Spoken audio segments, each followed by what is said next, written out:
నేను ఇందాకన్నా విజయసాయి రెడ్డి గారు స్వయంగా కోడికత్తి సంఘటన జరిగినప్పుడు ఆయన చెప్పిన మాట, కోడికత్తి కేసులో సూత్రధారులు పాత్రధారులు చంద్రబాబు నాయుడు గారు, ఇందులో ముద్దాయిలు మన 3 పేర్లు చెప్పాడు ఆయన. ఎవరెవరు? ఆ రోజు మాజీ మంత్రి ఎరపతినేని శ్రీనివాసరావు గారు, సినిమా నటుడు శివాజీ గారు, ఇలాంటి పేర్లు చెప్పాడు. మరి ఇప్పుడు వాళ్ళని ఎక్కడ పట్టుకున్నారు మీరు? అంటే కోడికత్తి సీన్ ఒక్కడే వెళ్ళాడా? కుట్రదారులు ఉన్నారని చెప్పారు కదా, మీరు పట్టుకోవాలిగా తెలుగుదేశం పార్టీ నాయకుల్ని, జగన్మోహన్ రెడ్డి గారు, విజయసాయి రెడ్డి గారు. దళితులారా మీరు ఆలోచించండి. ఈ రోజున అసలు ఈ రాష్ట్ర ముఖ్యమంత్రిని చేసిందే కోడికత్తి సీను. కరెక్ట్. వాళ్ళు రాసుకున్నది టమాటా కావండి, అది కోడి బ్లడ్ కూడా కాదు వెంకటకృష్ణ గారు, టమాటా సాసర్ చేతికి రాసుకొని కేవలం శ్రీశ్రీ గారు చెప్తారు, ప్రభు ఎక్కిన పల్లకి కాదు అది గోచిన బోయిలు ఎవరైనా. ఈ రోజున ఆ రోజున ఉన్న ఆంధ్ర రాష్ట్ర వాతావరణాన్ని కోడికత్తితో పెట్టి ప్రజల హృదయాలను ఏదో జరిగిపోయింది, అయ్యో జగన్మోహన్ రెడ్డి గారి మీద విమానాశ్రయంలో దాడి చేశారంటని చెప్పి ఒక వాతావరణాన్ని సృష్టించి ఈ రోజున రాష్ట్ర ముఖ్యమంత్రి గద్దెనెక్కాడు. ఏం చేస్తున్నారు?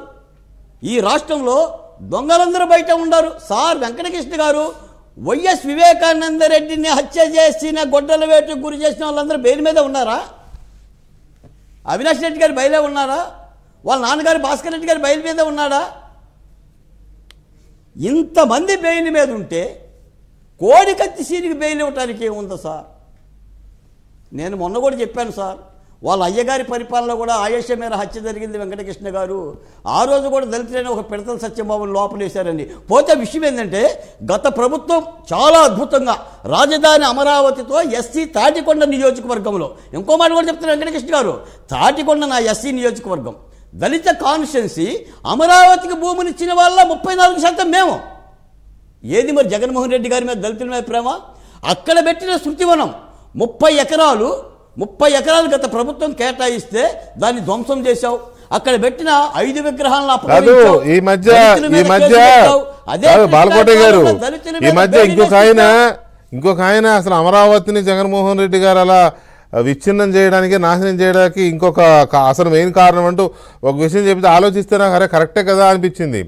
అమరావతి అనేది బుద్ధిస్ట్ ప్రాంతం, బుద్ధుడు నడయాడిన ప్రాంతం. ఆ ప్రాంతం అంతా బుద్ధుడి జ్ఞాపకాలు అవన్నీ ఉంటాయి కదా. అప్పుడు టిబెట్ నుంచి వాళ్ళు వచ్చి కాలచక్ర ప్రోగ్రాం కూడా అక్కడే జరిగింది.